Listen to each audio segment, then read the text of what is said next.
Sa liblib na baryo ng San Ramon, nakatira si Cardo, isang matandang binata na kilala sa kanilang lugar bilang isang masugid na sabungero. Sa edad na 39, hindi pa rin siya nakapag-asawa, hindi dahil sa wala siyang nais, kundi dahil palagi siyang kapos sa pera. Kahit matipuno ang katawan, may malalim na mata at may tikas na parang isang dating sundalo, hindi siya pinapansin ng mga dalaga sa baryo. Wala kasi siyang ibang pinagkakaabalahan kundi ang sabong. Tuwing linggo ng umaga, hindi maaaring mawala si Cardo sa sabungan. Kapag hindi siya natagpuan sa kanyang maliit na kubo sa gilid ng bukid, asahang nasa sabungan siya, kasama ang kanyang mga panabong, na sa kasamaang palad ay palaging natatalo. Walang swerte ang mga manok mo, Cardo, ani Mang Pilo, isa sa mga veterano sa sabungan. Baka naman may lahi ng itik yan, sabay tawa ng ibang tambay. Napakamot na lang ng ulo si Cardo, sabay abot ng huling barya sa bulsa. Tinalo na naman ang manok niya, isa itong kulay puting Texas, matangkad at mukhang malakas, ngunit sa unang salpukan pa lang ay nabali ang tuka at nawalan ng gana. Pag-uwi niya sa kanyang kubo, malungkot siyang humiga sa papag. Ang tanghalian niya ay kaning lamig na sinabawan ng kape. Isang lumang retrato ng kanyang yumaong ama ang tinitigan niya habang ngumunguya. Ama, kung buhay ka pa, baka may naipamana kang panabong na may dugo ng kampeon. Ang kanyang ama na si Mang Teryo ay isa ring sabungero noong araw. Ngunit mas maswerte ito. Kilala sa Karatig Baryo si Mang Teryo bilang Teryong Bangis at halos hindi natatalo ang kanyang alagang manok na si Siwalo. Ang sabi-sabi, si Siwalo ay hindi basta-bastang manok. Isa raw itong anak ng agila at manok na puti na may lahing banyaga. Sa tuwing sumasabak ito sa sabungan, tila may kapangyarihan sa bawat palo ng kanyang pakpak. Ngunit isang araw, bigla itong nawala, kasabay ng pagkawala ni Mang Teryo sa sabungan. Kinulam daw, sabi ng mga matatanda. Baka naman pinustahan ng buot na talo si Mang Teryo, wika naman ng iba. Walang nakakaalam kung anong nangyari talaga. At simula noon, tila nawala ang swerte ng kanilang pamilya sa sabungan. Kinabukasan, habang naglalakad si Cardo papunta sa ilog upang mag-igib, may napansin siyang kakaiba sa damuhan sa tabi ng daan. Isang pulang sisiw, maliwanag ang kulay na parang sinag ng araw sa dapit hapon, ang nakaupo sa ilalim ng halamang ligaw. Kumikislap ito sa liwanag at tila hindi ordinaryong nilalang. Uy, sisiw ka ba talaga? Tanong ni Cardo, lumapit at dahan-dahang yumuko. Sa kanyang pagtataka, hindi ito tumakbo. Sa halip, lumapit ito sa kanya at tumalon sa palad niya. Magaan ito, pero may bigat na parang may taglay na misteryo. Parang, ikaw ang sagot sa panalangin ko Bulong niya. Dinala niya ang sisiw pauwi. Nilagyan niya ito ng kahon na may malinis na dayami at binigyan ng bigas at tubig. Hindi ito umimik. Ngunit sa tuwing tinititigan siya nito gamit ang mga pulang mata, parang may gustong ipahiwatig. Papangalanan kita ng Pulangaw. At mula sa araw na iyon, nag-iba ang ihip ng hangin sa buhay ni Cardo. Isang linggo ang lumipas mula nang matagpuan ni Cardo si Pulangaw. Hindi na siya nakapagsabong mula noon dahil wala na siyang panabong na manok.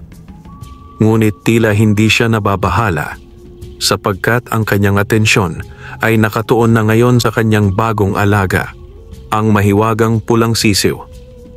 Mabilis ang paglaki ni Pulangaw. Hindi gaya ng ibang sisiw na inaabot ng buwan bago maging ganap na manok, si Pulangaw ay sa loob lamang ng 5 araw ay kasing laki na ng isang 3 buwang manok. Bughaw ang tila aninong dumadaloy sa kanyang balahibo tuwing nasisinagan ng araw. Ang kanyang tuka ay tila bakal sa tigas at ang mga kuko'y makikintab na parang kinulayang itim na bakal. Isang gabi, habang pinapakain ni Cardo si Pulangaw ng pinakuluang bigas, may narinig siyang tinig. Mahinahon, malalim, ngunit malinaw. "Cardo?" Napalingon siya. Walang tao.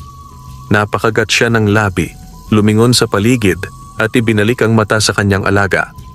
Tinitigan siya ni Pulangaw at sa titig na iyon, muling narinig ang tinig, ngayon ay mas malinaw.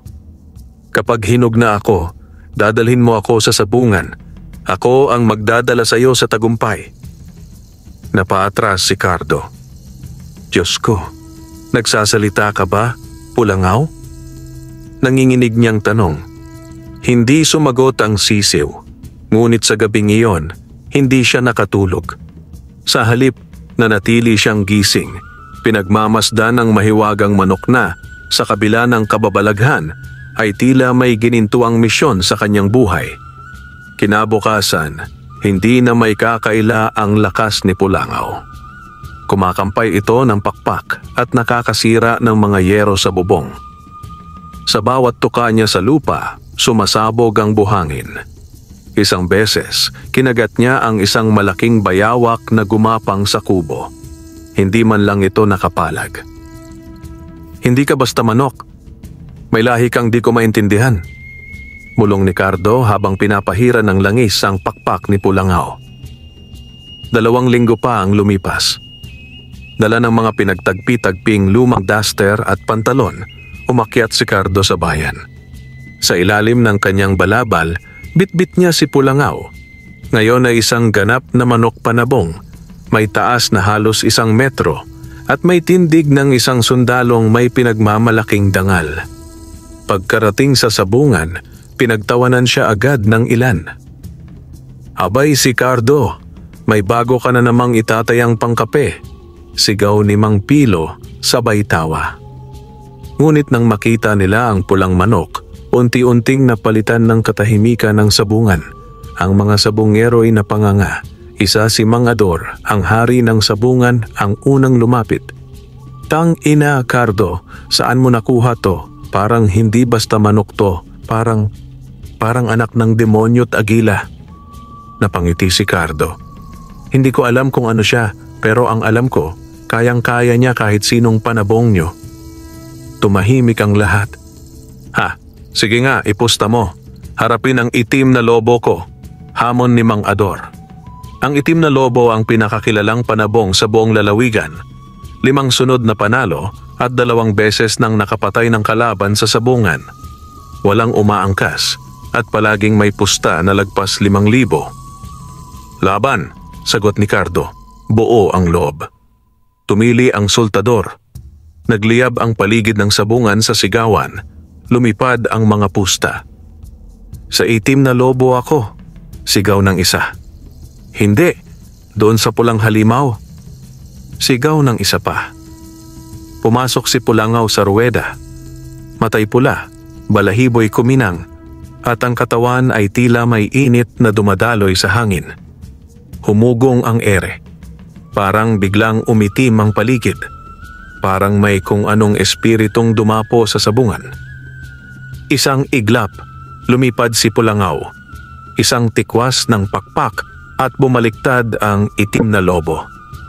1, 2, 3. Bagsak. Tahimik ang sabungan. Tanging hingal ni Pulangaw ang maririnig. "Panalo si Cardo, panalo ang pulang manok," sigaw ng announcer. Parang sumabog ang buong sabungan sa gulat. Ang dating tinatawanan ay ngayoy pinagkakaguluhan. Si Cardo, na halos hindi makapaniwala, ay lumuhod sa harap ng kanyang manok. "Totoo ka nga, Pulangaw. Ikaw ang swerte ko." At iyon ang simula ng kanyang pagyabong. Ngunit sa dilim ng gabing iyon, may 3 pares ng mata ang lihim na nakamasid mula sa malayo. May mga nilalang na ayaw makita ang tagumpay na ito, at may balak kunin ang swerte ng manok na pula. Linggo ng gabi matapos ang tagumpay sa sabungan, abala si Cardo sa paglalatag ng bagong trapal sa kanyang maliit na kubo. Madilim ang paligid, tanging ilaw ng gasera at mahihinang huni ng kuliglig ang gumuguhit sa katahimikan ng gabi. Sa loob ng kulungan, si Pulangaw ay tahimik ngunit nakamasid, tila may nararamdaman. Biglang tumahol ang mga aso sa paligid. Isa, dalawa, hanggang sa sunod-sunod na tila nababaliw sa takot. Tumigil sa paggalaw si Cardo, hawak ang kalakate at martilyo. "May tao," bulong niya. Lumabas siya, taglay ang kanyang kalawangin ngunit matalas na itak. Ang kanyang mga mata ay nagmamasid sa dilim. Maya-maya pa'y narinig niya ang malalambot na yabag, hindi kaluskos ng hayop, kundi hakbang ng mga taong marunong magtago sa dilim. Dahan-dahan siyang umatras papasok sa kanyang kubo, pero bago pa siya makapasok, isang boses ang narinig niya mula sa kawayanan. "Ibigay mo na ang manok, Cardo. Alam mong hindi sa'yo yan." Lumamig ang hangin. Mula sa dilim ay lumitaw ang tatlong anino, tatlong lalaking nakaitim. May mga panyo sa leeg at may matatalim na sundang na kumikislap sa liwanag ng buwan. Ang isa ay si Teryo, kilalang magnanakaw ng panabong na matagal nang nais mapatalsik si Cardo sa sabungan. "Narinig namin ang bulungan tungkol sa manok mo, Ani Teryo. Hindi yan basta manok. Alaga ng matanda sa gubat yan. Yung ermitanyong pinagbintangan noon na mangkukulam. Nasa iyo na ngayon ang swerte niya, Cardo." "Huwag niyong gagalawin ang alaga ko," matatag na sagot ni Cardo, nananatiling nakaharap habang pinoprotektahan ang kulungan ni Pulangaw. Ngunit sa isang iglap, sinugod siya ng isa sa mga lalaki. Umiwas si Cardo at naihampas ang kanyang itak sa braso ng kalaban, dumugo ito at napaurong. Ngunit habang siya ay nakatalikod, sumugod si Teryo at sinipa si Cardo sa tagiliran. Bumagsak siya sa lupa, nahulog ang itak. Papalapit na ang tatlo sa kulungan ni Pulangaw nang biglang crack! Bumukas ang pinto ng kulungan. Mula sa loob ay lumipad si Pulangaw, ngunit hindi na ito ang karaniwang manok. Ang anyo nito ay mas malaki, ang pakpak ay tila may apoy, at ang mga mata ay kulay gintong may pulang apoy sa gitna. Mabilis siyang sumugod sa unang lalaki at sinunggaban ito sa leeg gamit ang matulis na tuka. Bumagsak ang lalaki, duguan, umiiyak sa sakit. Ang isa pa'y sumugod ngunit isang hampas ng pakpak ni Pulangaw ang tumapon sa kanya palayo, muntik nang tumama sa punong kawayan. Nagpupumilit tumayo si Cardo habang si Teryo ay nagsimulang umatras, nanginginig sa takot. "Hayop ka! Hindi ka manok! Isa kang demonyo!" Sigaw ni Teryo habang tumatakbo palayo. Kinabukasan, nagising si Cardo sa sikat ng araw. Ang kanyang ulo ay may benda, gawa sa kanyang lumang sando. Sa tabi niya, tahimik na nakaupo si Pulangaw, muling bumalik sa anyong tila isang normal na manok panabong. "Totoo ba ang nangyari kagabi?"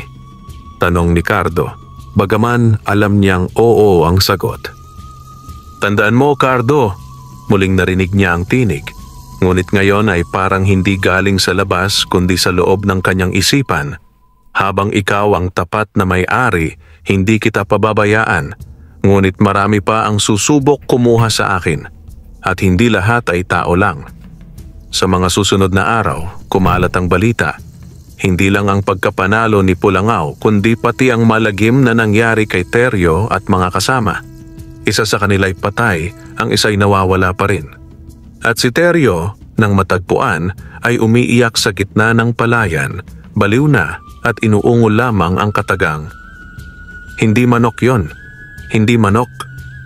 Simula noon, hindi na basta sa bungero lang si Cardo. Ang lahat ay lumalapit sa kanya, nais humingi ng payo, nais sumakay sa swerte niya.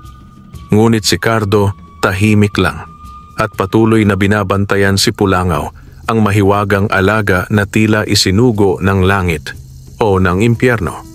Ngunit sa madilim na bahagi ng kagubatan, may mas malakas na puwersang gumigising. At gusto nitong bawiin si Pulangaw, ang huling supling ng isang nilalang na dapat ay matagal nang pinatay.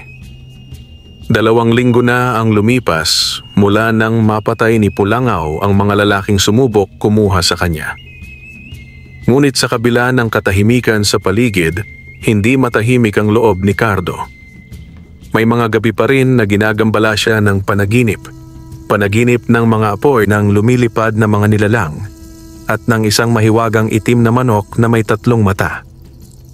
Isang araw, dumating ang matandang albularyong si Mang Mando sa kanyang kubo.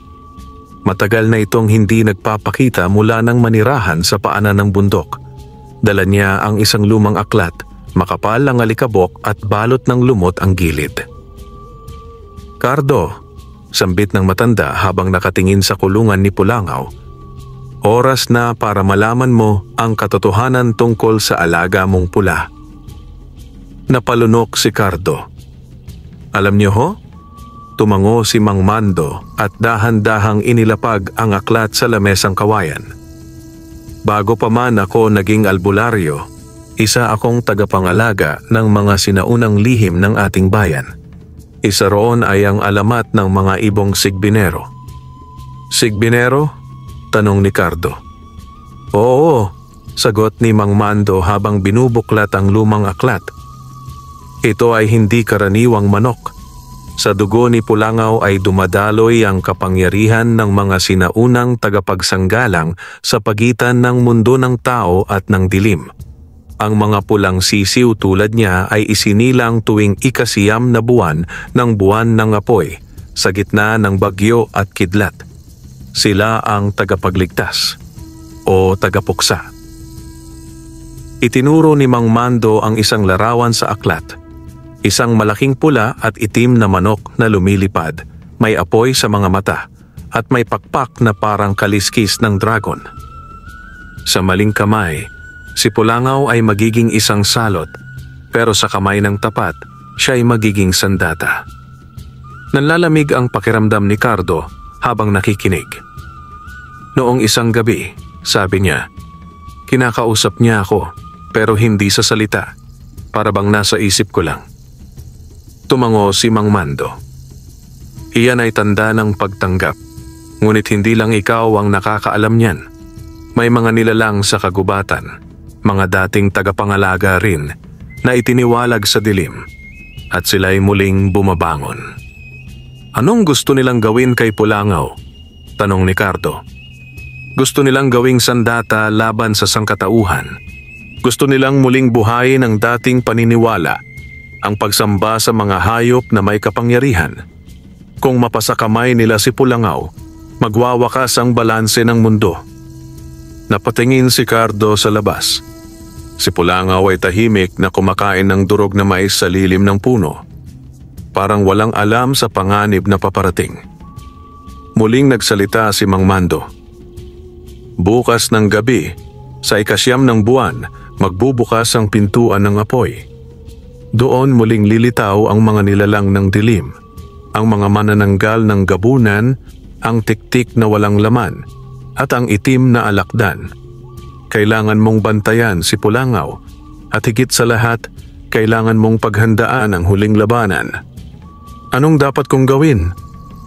Binigyan siya ni Mang Mando ng isang supot. Sa loob nito ay may pulang alikabok, itim na buto at maliit na banga. "Ito ay pangontra. Buhusan mo ang paligid ng bahay mo ng alikabok sa gabi ng pagdilim. Sunugin ang itim na buto kung may narinig kang huni ng tiktik sa labas. At ang banga. Iyan ang huling panangga. Ngunit tandaan mo, kung hindi mo kayang patayin, huwag mo ring ipahamak ang alaga mong si Pulangaw." Lumalim ang gabi. Umalis si Mang Mando na parang anino. Naiwan si Cardo na nakatitig sa mga laman ng supot. Sa dibdib niya ay may halong kaba at tapang. Hindi lang pala sa bunga ng mundo ni Pulangaw. Hindi lang pala tagumpay at kayamanan ang dala nito. May mas malalim pa siyang misyon. Isang misyon na maaaring magpabago sa kapalaran ng buong bayan. Dumating ang gabi ng 9 ng buwan. Ang langit ay tila nag-aabang ng sakuna. Makapal ang ulap, madalang ang liwanag ng buwan, at tila umiikot ang hangin sa paligid ng bahay ni Cardo. Maaga siyang naghanda. Gaya ng bilin ni Mang Mando, ibinuhos niya ang pulang alikabok sa paligid ng kanyang kubo.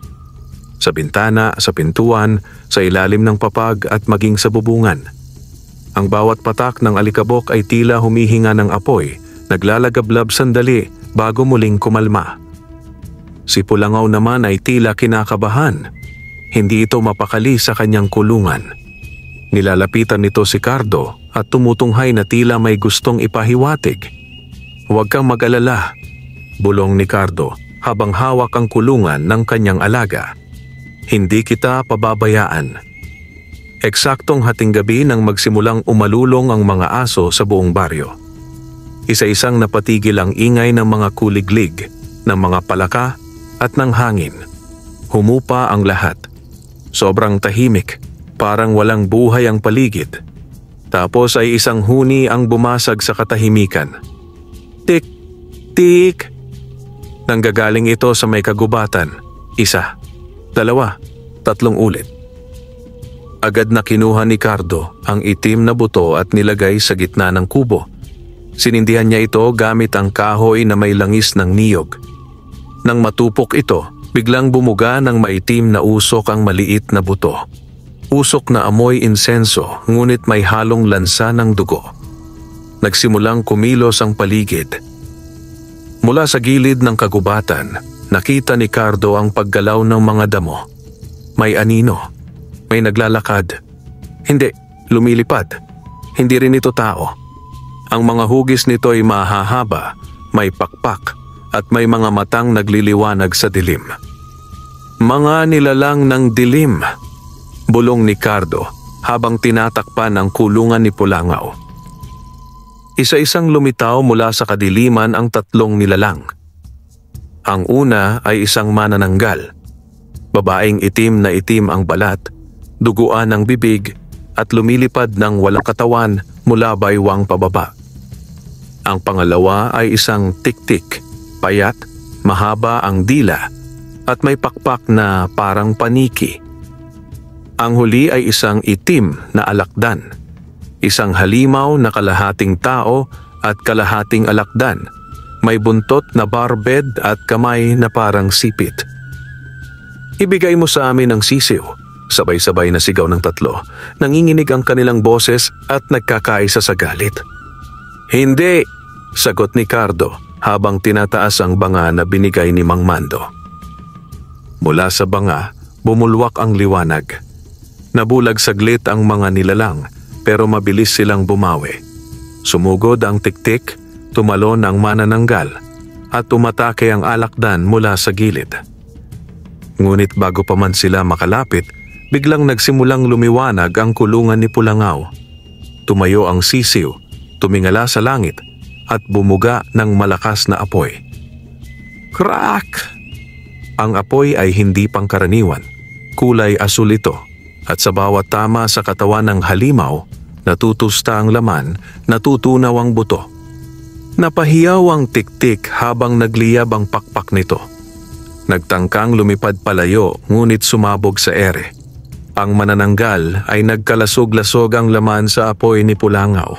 Samantalang ang itim na alakdan ay tinamaan sa ulo ng apoy at sa loob ng ilang segundo naging abo ito sa lupa. Nang matapos ang labanan, napaluhod si Cardo. Nanginginig ang kanyang katawan sa takot, sa gulat at sa hindi niya maipaliwanag na emosyon. Tahimik na bumalik si Pulangaw sa kanyang kulungan, tila walang nangyari. Lumapit si Cardo, napaluha habang niyayakap ang alaga. "Ano ka ba talaga, Pulangaw?" Mahinang tanong niya. Hindi nagsalita ang sisiw, pero sa isipan ni Cardo, isang tinig ang sumagot. "Ako ang tagapagbantay ng daigdig sa kamay ng kadiliman, at ikaw, Cardo, ay piniling maging aking tagapag-alaga." Kinabukasan, balitang-balita sa buong baryo ang kakaibang sigaw at pagsabog na narinig ng ilang taga roon ng madaling araw. Pero gaya ng nakagawian, itinuring na lamang ito ng marami bilang gawa ng hangin o kaya'y kwento ng matatanda. Tahimik si Cardo habang iniikot ang paningin sa kanyang paligid. Ang bahay niya ay tila napalibutan ng kapayapaan na hindi niya pa kailanman naramdaman. Si Pulangaw ay mahimbing na natutulog sa kanyang kulungan, tila napagod din sa nagdaang gabi. Kinahapunan, dumating si Mang Mando. Suot pa rin nito ang kupas na sombrero at bitbit ang kanyang kahoy na tungkod. Nang magkita sila ni Cardo, agad siyang napayuko sa paggalang. "Mang Mando, kung hindi dahil sa inyo..." Pinatigil siya ng matanda. "Hindi ako ang nagligtas sa iyo, Cardo. Ang alaga mong sisiw, si Pulangaw, ang siyang ginamit ng mas mataas na kapangyarihan. Pero ito'y simula pa lamang." "Simula ng ano po?" "Simula ng giyera sa pagitan ng kadiliman at liwanag. At nasa gitna ka." Napayuko si Cardo. Mabigat ang pakiramdam niya. Hindi niya inasahang magiging ganito kahalaga ang kanyang simpleng buhay bilang sabonghero. Hindi niya rin inakalang may uusbong palang mas malalim na layunin sa likod ng pagkakaroon niya kay Pulangaw. 1 linggo makalipas ang insidente, isang imbitasyon ang natanggap ni Cardo. Isang matandang lalaki, may suot na puting barong at may daladalang sobre, ang dumating sa kanyang bahay. "Ikaw po ba si Cardo de la Peña?" "Opo. Bakit po?" Iniabot ng lalaki ang sobre. "Inaanyayahan ka ng mga tagapangalaga ng lumang sabungan. Isang mahalagang paligsahan ang gaganapin. Ikaw ang itinakdang kalahok ng Baryo San Rafael." Pagbukas ni Cardo ng sobre, halos mahulog siya sa kinatatayuan. Ang paanyaya ay nakaukit sa balat ng kalabaw. Ginto ang tinta. At ang seal ay kakaiba. Isang mata na may apoy sa gitna. "Ano po itong lumang sabungan?" "Hindi ito karaniwang sabungan, Ginoo. Ito ay larangan ng mga piling mandirigma, mga sabonghero ng kapalaran. Doon, hindi lang lakas ng tandang ang nasusubok, kundi pati tapang ng puso." Sa pagsapit ng 15 ng buwan, bumiyahe si Cardo sakay ng lumang karwaheng de kabayo. Kasama niya si Pulangaw, na ngayon ay may suot na pulang panyo sa leeg. Tila nauunawaan ng sisiw ang kahalagahan ng paglalakbay. Ang daan patungo sa lumang sabungan ay hindi basta kalsada. Ito'y may lunduyan ng mga anino, punong baluktot at mga bato na may hugis ng mukha. Sa gitna ng kagubatan, isang matandang sabungan ang nakatayo. May kupas na karatula, mga upuang kahoy na puno ng marka at gitnang entabladong yari sa bato. Doon sila sinalubong ng isang matandang babae na may mahahabang pilik at mukhang hindi tao. "Maligayang pagdating, Cardo. Ang Pulangaw mo'y matagal nang hinihintay dito." Lumingon si Cardo sa paligid. Sa loob ng sabungan ay may iba pang kalahok. Ang ilan ay may dala ring mga alagang tila hindi pangkaraniwan. May puting tandang na may 3 mata. May itim na manok na may pakpak ng uwak. May sisiw na parang may sungay. Sa gitna ng sabungan ay isang pedestal na bato. Dito, inilalagay ang mga tandang kapaglabanan na. Sa ilalim nito, isang mahiwagang apoy ang sumisiklab na parang alon. Ang sabungang ito, wika ng matandang babae, ay sabungan ng tadhana.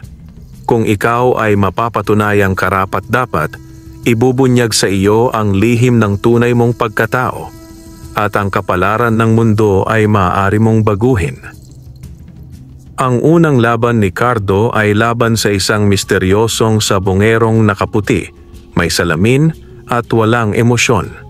Ang alaga nito ay isang itim na tandang na tinatawag na diliman. Sa halip na palong, may sungay ito ng kambing. Ang mga kuko ay parang bakal. Sa unang salpok ng laban, agad umatake si Diliman. Ngunit lumundag si Pulangaw, umiwas at bumuga ng apoy.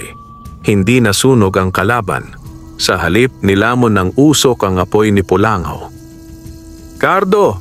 sigaw ni Mang Mando mula sa isang tabi. "Tandaan mo ang tinuro ko. Ang apoy ay hindi laging panalo. Gamitin mo ang koneksyon niyo bilang magkaibigan. Nang marinig ito ni Cardo, pinikit niya ang mata. Kinapitan ang kulungan ni Pulangaw. Tiwala ako sa iyo. Kaya mo to. Biglang nagliwanag ang katawan ni Pulangaw. Hindi apoy ang sumiklab, kundi liwanag. Mula sa kanyang mga mata, isang sinag ng puting enerhiya ang bumuga at tumama sa diliman. Ang manok ng anino ay napaatras, sumigaw at unti-unting naglaho sa ere. Nagtagumpay si Cardo, tumahimik ang sabungan. Ang mga mata ng mga manonood ay napuno ng pagkabighani.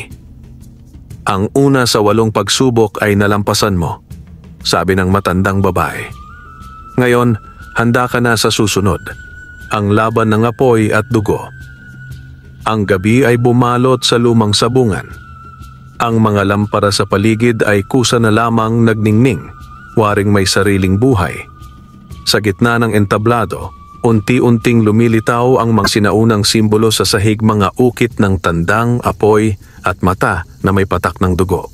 Sa ilalim ng sabungan, naririnig ni Cardo ang tila tibok ng isang dambuhalang puso. Parang may nilalang na natutulog sa kailaliman ng lugar na iyon. Nasa silid pahingahan si Cardo kasama si Pulangaw. Tahimik ang sisiw, ngunit nararamdaman niya ang mainit nitong katawan.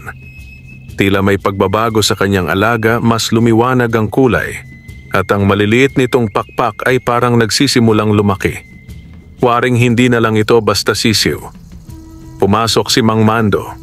May dalang isang supot ng tuyong dahon at uling. Ito ang apo-apo herb. Gamitin mo ito sa katawan ni Pulangaw bago ang laban. Pamatay ng sumpa at pananggalang sa kulam. Sino po ang kalaban ko ngayon? Huminga ng malalim si Mang Mando, isa sa pinakamalupit sa mga tagapangalaga ng kadiliman, si Kapitan Haring Bino. Dati siyang sabongherong mortal, ngunit nakipagkasundo sa mga nilalang sa ilalim ng lupa. Ang kanyang alahang manok ay si Duho Bato, isang pulang tandang na nilalanghap ang duho ng bawat natatalong kalaban. Ang tunog ng tambol ay kumalabog. Nagbukas ang mga pintuan ng sabungan at pumasok ang isang matangkad na lalaking may pulang kapa, suot ang salakot na pilak. Sa kanyang kaliwang kamay ay isang kahoy na kahon na may ukit ng buto at duho. Pagbukas niya nito, bumungad ang isang dambuhalang pulang tandang may mata na kulay itim, at sa tuka nito ay tumutulo ang malapot na likido na tila duho. "Cardo!" sigaw ni Bino. Ang tinig ay parang halakhak ng demonyo. "Oras na para tapusin ang swerte mo. Hindi mo kaya ang lakas ng manok ko." Nag-angat ng tingin si Cardo. Hindi siya sumagot, ngunit dama niya ang pag-init ng katawan ni Pulangaw. Nang ibaba niya ang sisiw sa gitna ng sabungan, isang kakaibang pangyayari ang naganap. Ang maliit na sisiw ay biglang nagliyab ng pulang apoy, at sa harap mismo ng lahat ay unti-unting lumaki. Lumawak ang mga pakpak. Ang palong nito ay naging parang korona ng apoy, at sa sandaling iyon, si Pulangaw ay hindi na isang sisiw, isa na siyang apo ng apoy. Nang magsimula ang labanan, agad sumugod si Dugo Bato. Matatalas ang kanyang kuko, mabilis at masigla. Tinuka niya si Pulangaw ng sunod-sunod, ngunit nakaiwas ito, lumulundag, umiikot, at tumatakas na tila may pakpak ng hangin.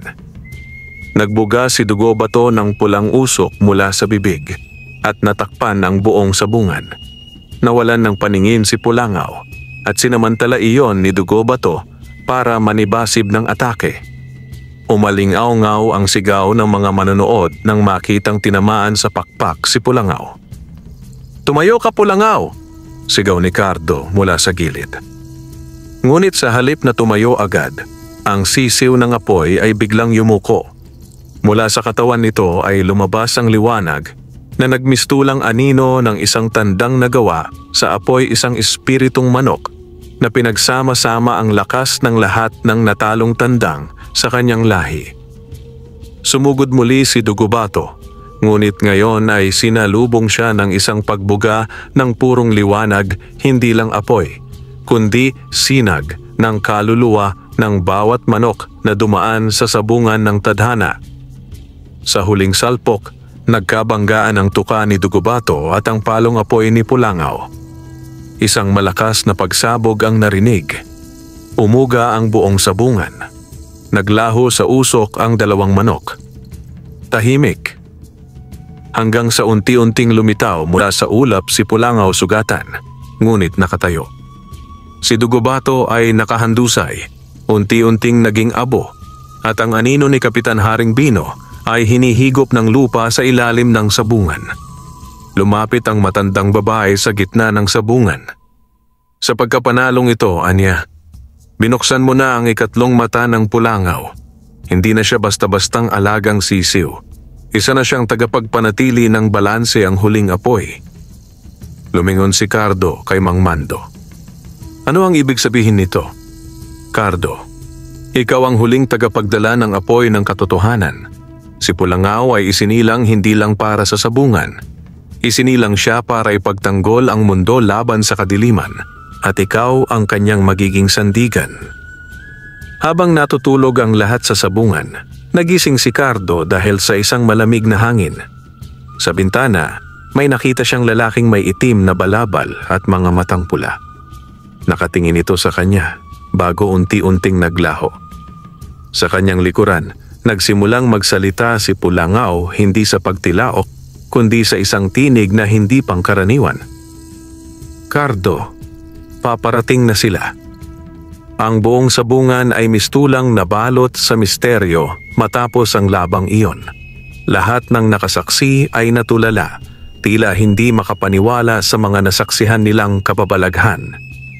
Sa gitna ng sabungan, si Cardo ay nakatayo pa rin, hawak sa bisig si Pulangaw, habang ang malamlam na liwanag ng buwan ay tumatama sa katawan nilang magkasama.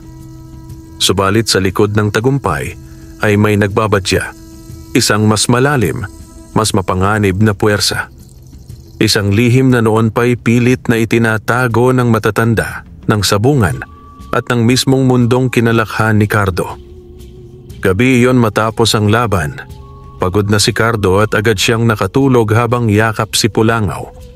Ngunit sa kanyang panaginip, isang kakaibang lugar ang kanyang nakita. Isang sabungan sa gitna ng kawalan. Sa paligid ay mga anino ng tandang na lumilipad, humahalakhak, umiikot. At sa gitna ng lugar ay may isang higanting pugad, nilulukuban ng apoy. Isang matandang lalaki ang lumapit sa kanya, puting-puti ang buhok, at may mga mata na tila alam ang lahat. Cardo, wika nito, ang kapalaran mo't ng Pulangaw ay higit pa sa sabungan. Isa kayong itinakdang tagapagtanggol ng 4 na sugo. 4 na sugo? Tanong niya. Apoy, hangin, lupa, at tubig. Si Pulangaw ang apoy, at ang natitirang 3 ay naghihintay ng kanilang paggising. Ngunit may isang nilalang mula sa kailaliman ng sabungan ng mga anino, si Alitang Kalasak, na gustong ubusin ang 4 upang tuluyang mabalot ang mundo ng kadiliman. Bago pa man makasagot si Cardo, lumitaw ang isang dambuhalang tandang na kulay itim, may pakpak ng paniki, at tinig na parang halakhak ng bangkay. Sumugod ito, at sa isang iglap, nagising si Cardo, pawis na pawis, habol-habol ang hininga. Sa labas ng kubo, tila may nararamdaman si Pulangaw. Tumayo ito sa bubungan, tinitigan ng silangan. Bigla itong sumigaw ng tila tilaok na may kasamang apoy, at isang bughaw na sinag ang umalpas papunta sa langit. Umikot ito sa paligid, at mula sa silangan ay may liwanag na tila tumugon sa kanyang sigaw. Kinabukasan, may kumatok sa kanilang kubo. Isa itong batang babae na may mata na kulay asul, at daladala niya ang isang puting inahin na may balahibong tila ulap. Ako si Anina, wika ng bata. Ako ang tagapagdala ng hangin. Narinig ko ang sigaw ng apoy. Nagulat si Cardo. Lalong naging malinaw ang panaginip niya. Hindi ito basta-basta. Isa itong propesiya. Habang dumarami ang naniniwala kay Cardo at sa Pulangaw, dumarami rin ang mga naiinggit at gustong sumubok sa kanila. Isang huling hamon ang dumating mula sa pinuno ng mga itim na sabungero sa kabilang lalawigan, si Don Carlo, ang dating amo ng ama ni Cardo na nang-agaw sa kanilang lupa. "Ipaglaban mo ang Pulangaw," hamon ni Don Carlo, "o babawiin ko ang lahat ng yaman mo. Sa huling laban sa sabungan ng Dambana, doon natin tatapusin ito." Tinanggap ni Cardo ang hamon. Ngunit sa kanyang puso alam niyang higit pa sa kayamanan ng laban na ito. Ito'y para sa kapalaran ng mundo. Ang sabungan ng Dambana ay matatagpuan sa paanan ng isang bundok. Pinalilibutan ito ng mga bato na may ukit ng sinaunang tandang at sa gitna ng sabungan ay isang bilog na altar na may apoy. Dito isinasagawa ang mga dakilang sabong na may basbas ng mga espiritu. Sa oras ng laban, tumunog ang sinaunang tambol. Lumitaw si Don Carlo, dala ang kanyang dambuhalang itim na tandang na tinatawag na sanglat lalim. Isang manok na isinumpa, pinakain ng laman ng mga natalong tandang at bininyagan sa ilalim ng araw ng eklipse. Lumabas si Pulangaw. Ngayon ay hindi na sisiw kundi isang makapangyarihang tandang na may apoy sa katawan, mata na lumiliwanag, at balahibong tila naliligo sa liwanag ng araw. Nag-umpisa ang laban. Sumugod si Sanglat Lalim, mabilis, madilim, mabangis. Ngunit si Pulangaw ay umikot, umatras, sumampa sa balikat ni Cardo at muling nagbuga ng apoy. Sa isang iglap, naglaban ang liwanag at dilim. Tila isang digmaan ng mga Diyos sa anyo ng sabong. Sa huling sagupaan, umatake si Sanglat Lalim. Sinugod si Pulangaw ng patagilid gamit ang matulis nitong tuka. Ngunit si Pulangaw ay umikot sa hangin, ginamit ang apoy sa buntot upang gawing sandata at sa isang huling tilaok, tinamaan ng tuwid sa leeg si Sanglat Lalim. Ang madilim na tandang ay biglang sumabog sa ulap ng abo. Tumahimik ang lahat. Nanalo si Pulangaw.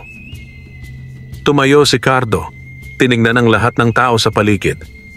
Sa kanyang likod, lumitaw si Anina, ang batang may mata ng hangin. At sa likod pa nito, isang matandang lalaki na may balbas at baston ng kahoy. Dala ang isang itlog ng manok na kumikislap sa loob. "Ako si Lakay Binong," wika nito. "Tagapangalaga ng lupa. Narinig ko ang panawagan ninyo." Ngayon, 3 na silang naroon.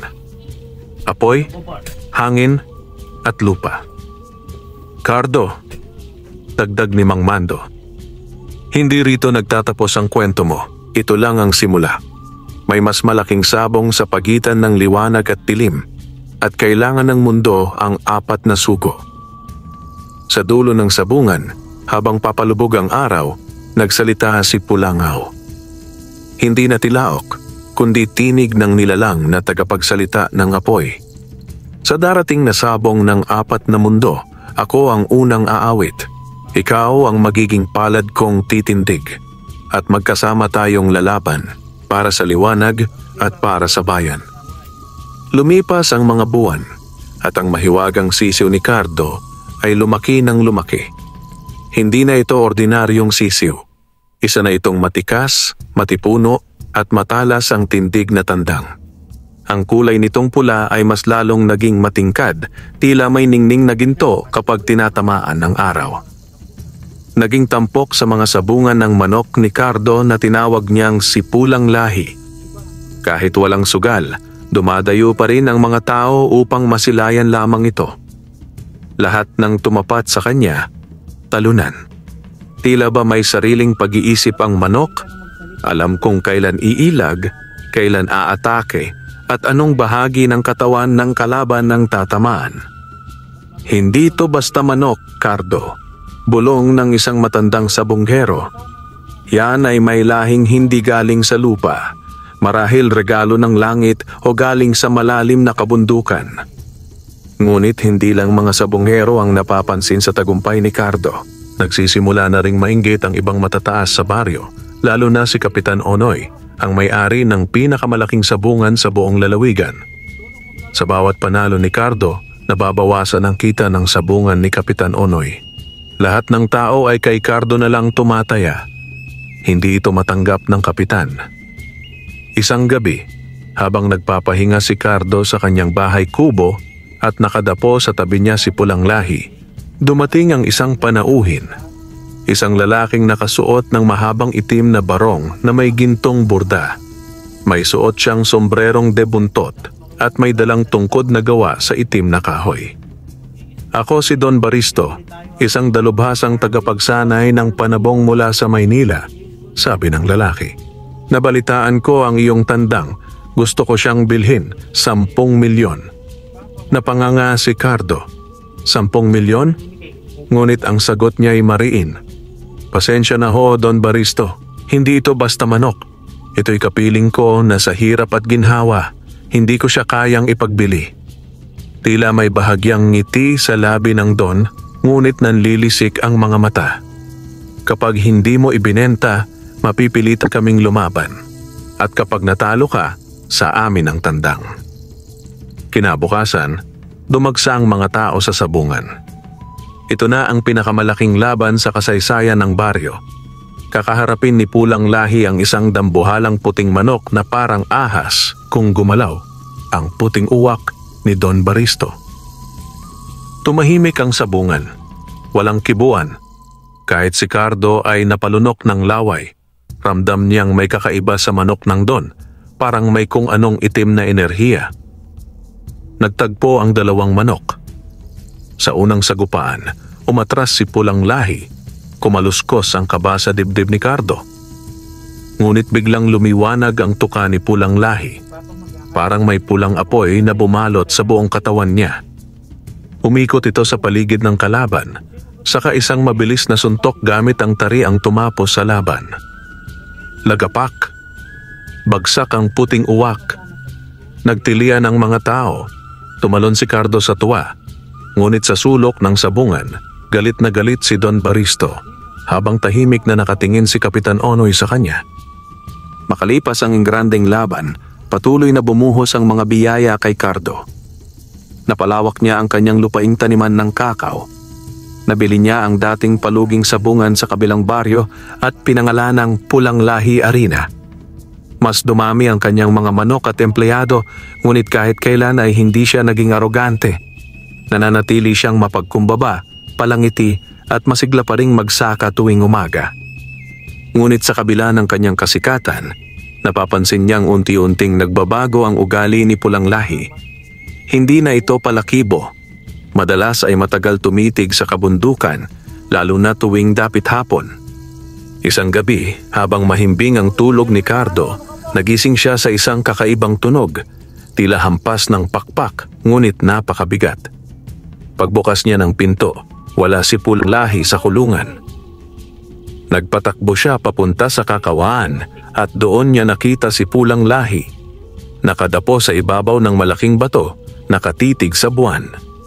Sa harapan nito, may nakatayong nilalang na mistulang taong manok.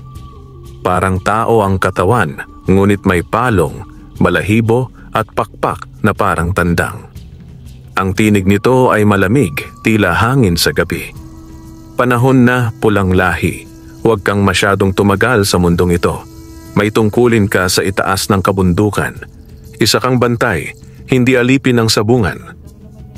Nalumo si Cardo. Parang nilalamokos ang kanyang puso. Nang lumingon si Pulang Lahi sa kanya, may luha sa kanyang mga mata. Lumapit ito sa kanya. Marahang tinuka ang kanyang kamay at saka isinandal ang ulo sa kanyang dibdib. Maraming salamat, Cardo. Ikaw ang naging ama, kapatid at kaibigan ko. Ngunit ang mundong ito ay hindi ko tunay na tahanan. Mula sa di kalayuan, sumiklab ang isang kakaibang liwanag sa tuktok ng bundok. Isang tore na yari sa puting bato, umiikot sa ere. Lumipad si Pulang Lahi paakyat sa liwanag na iyon at kasabay ng malakas na hampas ng pakpak, bigla siyang naglaho.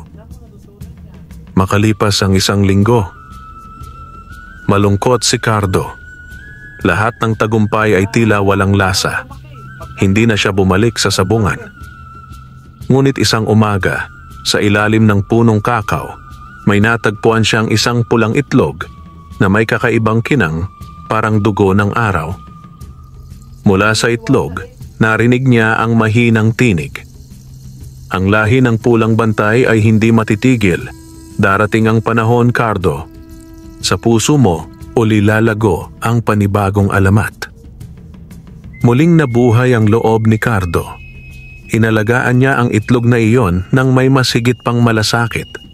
Sa kanyang puso, alam niyang muling babalik ang alamat, hindi para sa sugal, kundi para sa dangal, katarungan at kabutihang loob. Wakas.